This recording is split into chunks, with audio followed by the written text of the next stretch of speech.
Ubur-ubur ikan lele. Si Jamal PDKT hadir le. Ayo nonton si Jamal PDKT. Memang oke. Ayo do nonton cak.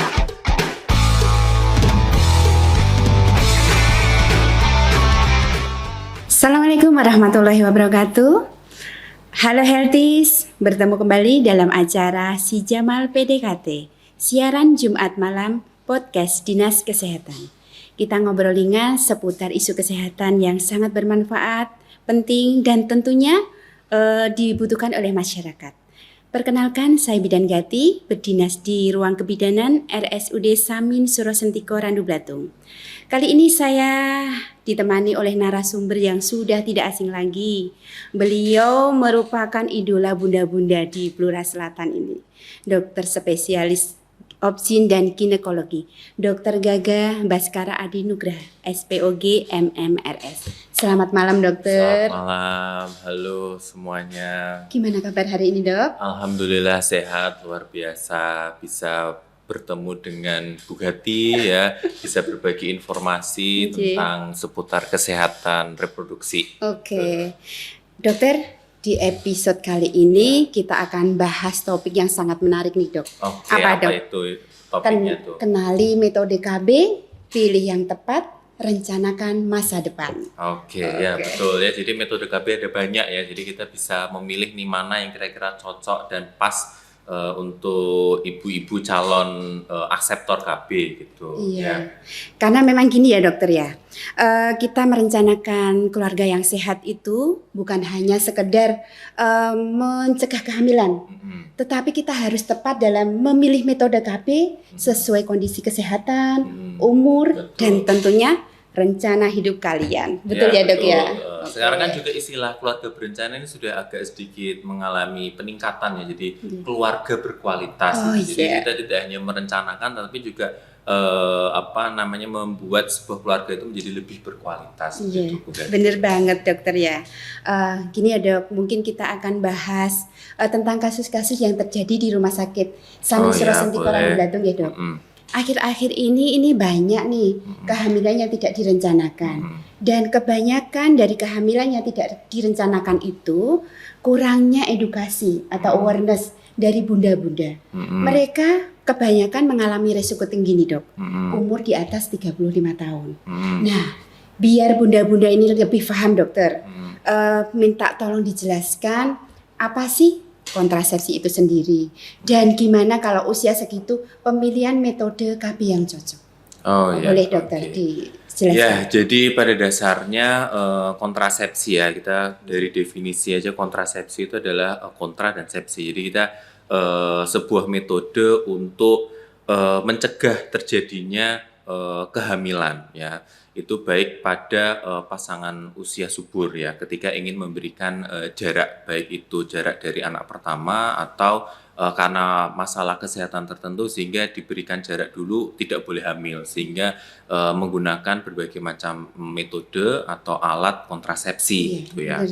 Nah, secara umum sebenarnya metode kontrasepsi itu dibagi menjadi dua ya. Yang pertama itu adalah metode kontrasepsi yang konvensional. Ya, konvensional itu dari zaman dahulu kala atau istilahnya dari semenjak istilah kontrasepsi itu terbentuk itu sudah ada, sama metode kontrasepsi yang modern gitu ya, yang istilahnya sampai saat ini masih digunakan dan terus berkembang teknik pemasangannya atau teknik kandungan di dalamnya seperti itu. Nah, metode kontrasepsi yang konvensional itu adalah seperti kalender, KB kalender. Jadi kita menghitung masa suburnya sehingga kalau misalnya ingin tidak hamil ya berhubungan dengan suami di luar masa suburnya. Itu adalah sistem kalender gitu ya. Masyarakat kenal juga dengan istilah pantang berkala ya dok? Nah, pantang berkala betul ya. Jadi melakukan hubungan tapi di luar dari masa subur sehingga diharapkan tidak terjadi konsepsi atau tidak terjadi pembuahan di situ ya. Yang kedua itu adalah istilahnya dikeluarkan di luar. Jadi spermanya suami itu dikeluarkan di luar dengan harapan ya karena sperma tidak dikeluarkan di dalam sehingga tidak terjadi konsepsi ya. Itu adalah termasuk dalam metode kontrasepsi yang konvensional. Jadi istilahnya tradisional lah itu konvensional. Nah, berikutnya adalah metode kontrasepsi yang modern. Nah, metode kontrasepsi yang modern itu sebenarnya dibagi lagi, Bu Gati. Ya. Jadi dibagi menjadi metode kontrasepsi yang hormonal sama yang non hormonal gitu ya.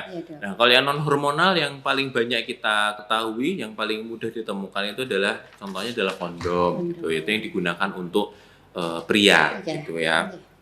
Nah, berikutnya lagi adalah IUD. Nah, IUD itu juga termasuk metode kontrasepsi yang non hormonal. Cuman IUD itu sebenarnya ada kandungan hormonalnya. Jadi kalau misalnya IUD yang non hormonal itu adalah IUD yang mengandung kuper atau tembaga. Nah, itu yang masyarakat umum biasanya menggunakan istilah KB spiral ya, karena sebenarnya zaman dulu IUD itu bentuknya spiral, makanya dia disebut sebagai spiral. Tapi kalau yang sekarang bentuknya sudah seperti huruf T ya. Jadi kita sebut sebagai Cooper T atau IUD tembaga gitu ya. Nah, ada juga IUD yang isinya adalah hormon ya, itu termasuk KB hormonal ya, karena di dalamnya ada kandungan hormonnya adalah levonorgestrel ya. Tapi itu di sini jarang sekali dipakai karena biasanya menggunakan KB IUD yang kandungannya hormonal digunakan untuk terapi-terapi masalah siklus menstruasi, misalnya menstruasi memanjang seperti itu ya.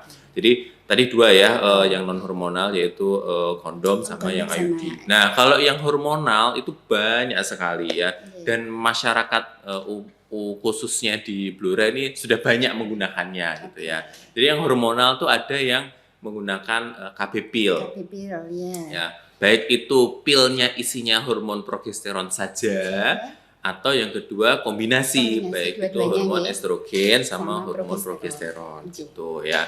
Nah, yang kedua adalah KB suntik ya. Suntik juga sama ya. Suntik itu juga ada dua ya. Ada yang suntiknya isinya progesteron saja ya, sama yang isinya progesteron dan estrogen atau kombinasi ya. Nah, itu.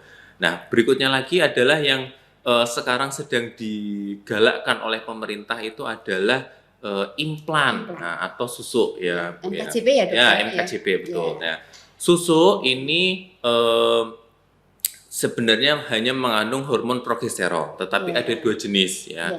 Yang implan 2 batang itu mengandung hormon levonorgestrel ya. Yang 1 batang itu mengandung hormon etonogestrel ya. Nah, implan ini termasuk dalam metode kontrasepsi hormonal yang jangka panjang. Kenapa? Karena sekali pemasangan implan atau susu ini itu bisa digunakan 3 sampai 5 tahun ya. Jadi kita sebut sebagai MKJP karena metode kontrasepsi jangka panjang. Sekali pasang langsung bisa efeknya lama ya, dalam hitungan tahun gitu ya. Selain implan ya, MKJP itu juga ada yang IUD itu juga ya. Jadi IUD atau spiral tadi itu juga pemasangannya sekali pasang itu juga jangka panjang, bisa sampai 5 atau 8 tahun ya. Jadi itu kita sebut sebagai MKJP. Nah, jadi ada banyak sekali tuh metode KB, sama juga yang metode KB mantap, Bu Gadi. Ya, metode KB mantap ya. Metode KB mantap itu baik bisa dilakukan untuk pria ataupun untuk wanita. Ya. Mantap itu dalam artian ketika dia sudah melakukan KB mantap, maka angka kontrasepsinya atau angka untuk tidak hamilnya itu bisa sekitar 99,9% gitu ya. Jadi kalau gini ya dokter, kalau sudah memilih kontrasepsi mantap harus dipertimbangkan dulu. Ibu dan suami benar-benar memang sudah tidak mengharapkan ada sudah istilahnya lagi. Anaknya sudah cukup. Dilihat juga anaknya sudah cukup, kemudian usianya juga sudah beresiko gitu. Jadi pakailah metode yang mantap dalam artian dia angka kegagalan sudah rendah sekali gitu ya, baik itu pada wanita maupun pada pria. Ya, betul sekali dokter. Nah, ini ya dok ya, mungkin beredar di masyarakat nih. Oh tadi jenis KB masih ada yang ketinggalan nih Bu Dok. Apa itu ya? Mal. Oh iya betul. Nah ya itu biasanya digunakan pada ibu pasca persalinan ya. Jadi ibu pasca persalinan itu sebenarnya sudah secara otomatis, secara alami itu sudah langsung menggunakan metode KB itu, metode KB yang alami gitu ya. Tapi dengan catatan Bu Gati, metode amenorelaktasi itu syaratnya harus menyusui secara eksklusif ya. Karena kalau misalnya menyusui secara eksklusif itu kan hormon prolaktinnya dia bekerja ya, sehingga dia menekan untuk siklus menstruasi sehingga dia tidak mengalami menstruasi. Makanya pada ovulasi ya, Dok, betul ya. ya. Jadi makanya pada ibu pasca persalinan dia 6 bulan tidak mengalami menstruasi sebenarnya wajar kalau misalnya dia memang asinya eksklusif sehingga sudah otomatis dia menggunakan metode KB yang secara alami gitu ya. Cuman kalau misalnya dia menyusuinya atau asinya tidak eksklusif ya, dia bisa mix feeding dalam artian dicampur dengan susu formula sehingga hormon prolaktinnya dia tidak mencapai dosis yang optimal di dalam tubuh sehingga masih muncul siklus menstruasi ya. Jadi metode kontrasepsi alaminya atau MAL-nya itu menjadi tidak efektif. Jadi tetap saja ibu harus membutuhkan metode kontrasepsi yang lainnya. Dibantu ya, dokter. Betul. Jadi syaratnya ibu pasca persalinan itu langsung menggunakan metode alami atau MAL itu tadi jika asinya eksklusif. Ya. Tapi kalau misalnya asinya tidak eksklusif, kemudian dia mix feeding ya, apalagi asinya tidak lancar, itu tidak bisa istilahnya tubuh itu tidak langsung menggunakan metode yang alami. Jadi hormonnya dia langsung bisa saja kembali siklus menstruasinya muncul sehingga diperlukan untuk metode kontrasepsi lain sehingga istilahnya memberikan jarak dari persalinan yang sebelumnya gitu. Terima kasih, Dok, penjelasannya sudah gamblang tentang MAL.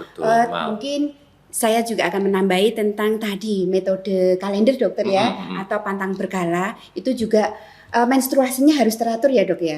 Nggak boleh yang menstruasi kacau, nanti tidak bisa dihitung nih, Dok. Kapan tanggal ovulasi. Jadi tidak bisa ber-KB kalau menstruasinya kacau. Iya, betul. Jadi kalau menggunakan, makanya itu kelemahan dari metode kalender ya atau pantang berkala itu adalah syaratnya metode menstruasinya dia harus rutin dan normal. Ya, dikatakan menstruasi rutin itu kan jika durasinya tidak lebih dari 8 hari dan siklusnya antara 21 sampai 35 hari ya. Jadi kalau siklus menstruasinya normal, teratur sesuai dengan kriteria siklus normal, itu bisa menggunakan metode kalender ya. Tapi kalau misalnya siklusnya tidak beratur ya, kita susah untuk menghitung kapan masa suburnya sehingga itu menjadi tidak efektif untuk digunakan sebagai metode KB gitu. Sehingga butuh metode KB yang lainnya gitu. Mungkin kita lanjutkan ya, Dok ya, mitos atau fakta yang beredar di masyarakat nih. Karena ada beberapa nih pendapat masyarakat yang salah kaprah tentang KB. Ya, saya bacakan ya, Dok ya. Ini antara lain. Sebagian orang percaya kalau kontrasepsi hormonal itu bikin susah anak, bikin kehamilan. Susah untuk hamil lagi begitu ya. Gimana, Dok? Ya. Jadi begini, secara mekanisme fisiologis dengan menggunakan metode KB ya. Ini terutama yang hormonal ya.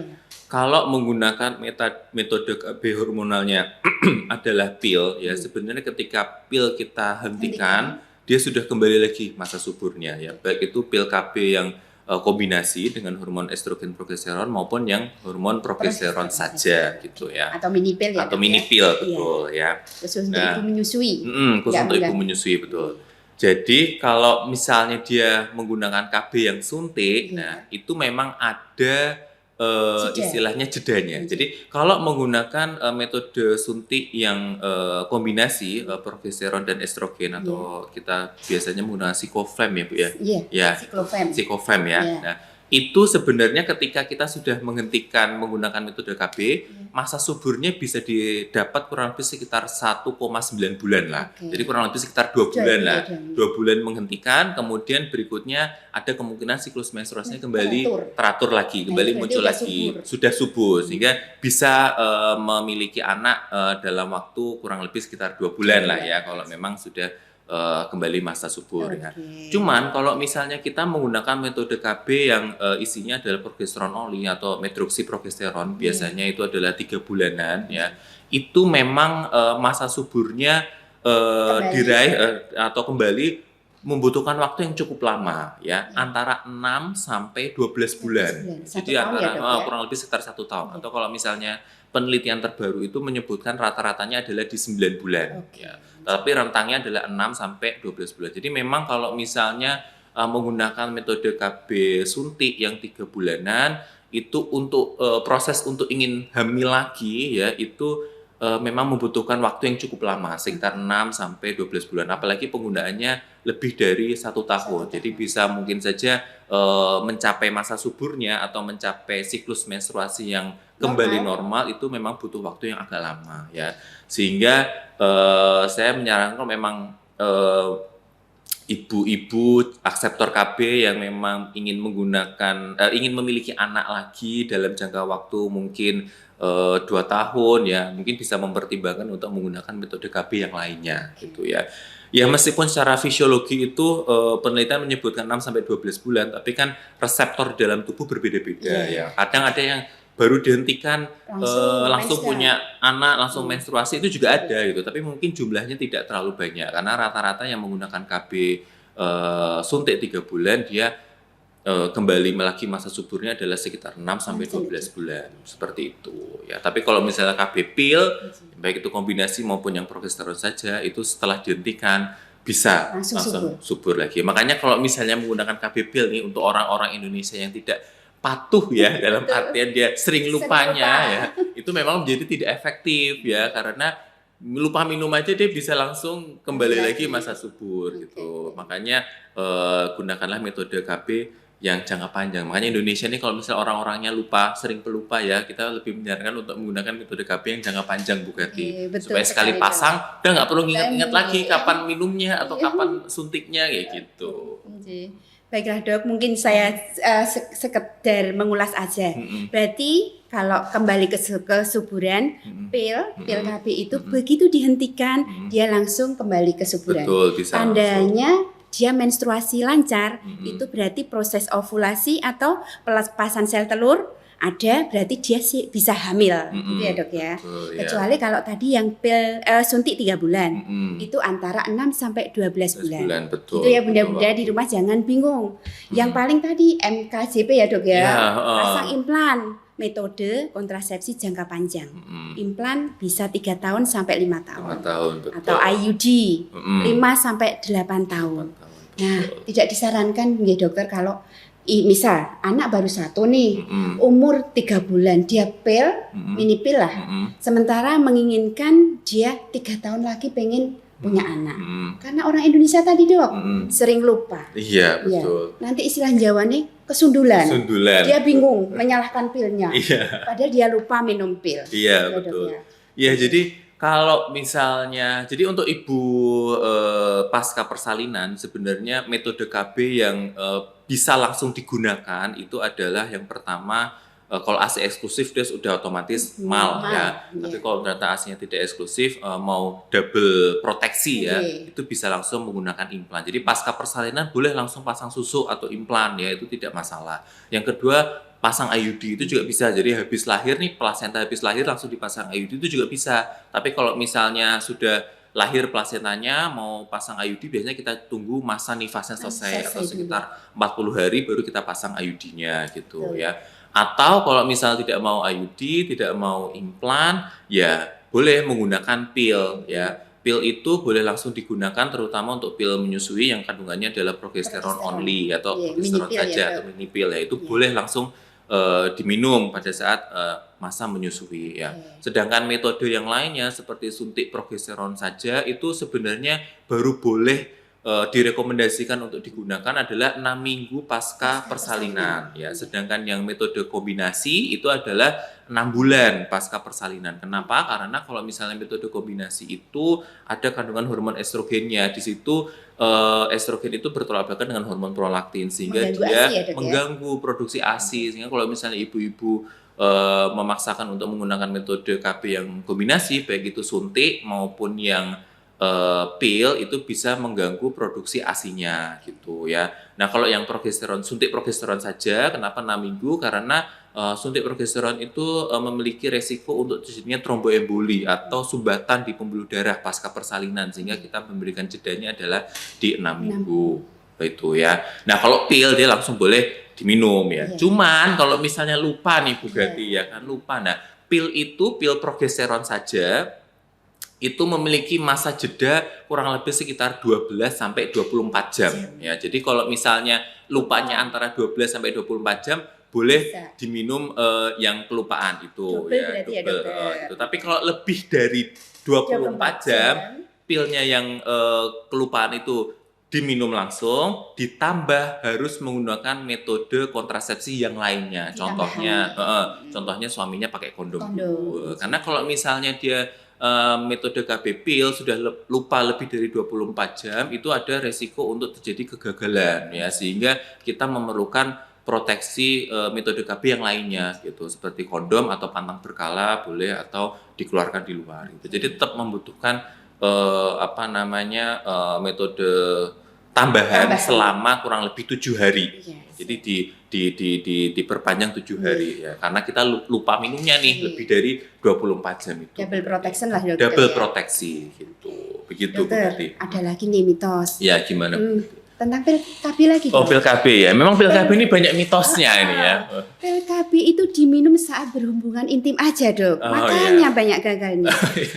Karena pada dasarnya kan pil KB itu minumnya tiap hari nggih, Dok? Betul. Nah, itu kadang pasien-pasien kita, aseptor kita datang, "Bu, pil KB kan minumnya bojone kula kesah." Teng luar Jawa, Bu, datang nembe kula minum. Terus akhirnya hamil deh. Nah, ya, itu, Dok. Ya. Jadi begini, pada dasarnya ya, metode KB pil ya, itu baik progesteron maupun yang kombinasi progesteron dan estrogen itu bisa diminum kapan saja. Tetapi efektivitas paling tinggi itu adalah diminum ketika masa menstruasi 7 hari. Jadi misal masih menstruasi hari keempat nih, minum pil KB-nya lah, itu bisa langsung memberikan proteksi. Tetapi kalau misalnya menstruasinya sudah kelewat, sudah kelewat 7 hari nih misal ya, terus baru minum pil KB, nah itu masa efektivitasnya dia akan sangat berkurang. Sehingga kalau misalnya diminum pada saat menstruasi lebih dari hari ke-7 ya, atau lebih dari 7 hari ya, itu harus menggunakan proteksi ganda Bu Gati ya. Tidak bisa kita mengandalkan pil KB yang progesteron atau progesteron estrogen, sehingga membutuhkan metode kontrasepsi yang lainnya seperti kondom atau pantang berkala. Nah, sebenarnya Bu Gati, kalau misalnya kita mau menggunakan metode pil yang pada saat digunakan setelah berhubungan itu ada ya. Saya agak lupa namanya, merek dagangnya, tetapi adalah dia obat pil yang digunakan memang untuk kondisi emergensi. Namanya adalah kontrasepsi darurat ya. Nah, kontrasepsi darurat Postinor ya, betul mereknya. Ini boleh kita menyebut merek dagang ya? Enggak apa-apa, Dok. Oh, enggak apa-apa. Terkenalnya memang terkenal sudah. Ya. Jadi mereknya adalah nanti kita dapat video. Oh, gitu ya. Dapat promosi ya. Ya boleh. Jadi memang ada kontrasepsi itu yang digunakan secara darurat atau kontrasepsi darurat itu adalah pil biasanya.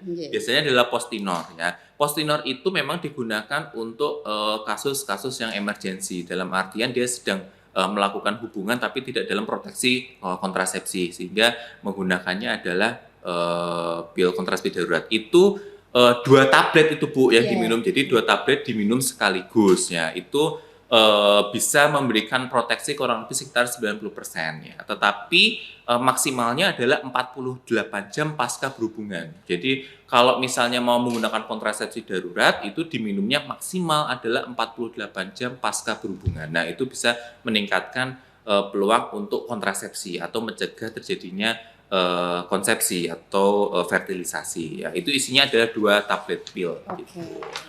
Dokter, tidak terasa nih. Oh iya. Kita bincang-bincang seperti ini. Iya, ini sebenarnya waktunya kurang. Kita butuhnya kurang lebih sekitar 24 jam kita ngobrol seperti ini ya. Karena ini baru bahas pil, suntik, NKJP belum mendalam sekali. Iya, belum mendalam. Kayak nanti kalau pemirsa masih kurang puas nih, Dok.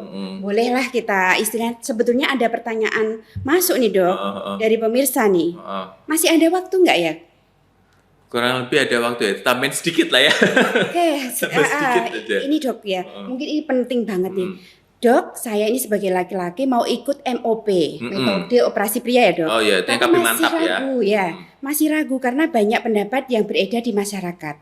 Laki-laki setelah dilakukan KB operasi pria tidak bisa berhubungan intim seperti sebelumnya, Dok. Oh iya. Istilah lain loyo. Benarkah Pak Dokter? Oh iya, jadi begini. Baik itu metode mantap untuk pria maupun wanita itu sama sekali tidak mengganggu hormonal ya. Jadi kalau misalnya kita menggunakan melakukan sterilisasi atau MOW pada wanita itu tidak mengganggu siklus menstruasinya. Jadi masih bisa siklus menstruasi seperti biasa karena yang kita potong atau kita ikat itu adalah salurannya saja. Oh, iya.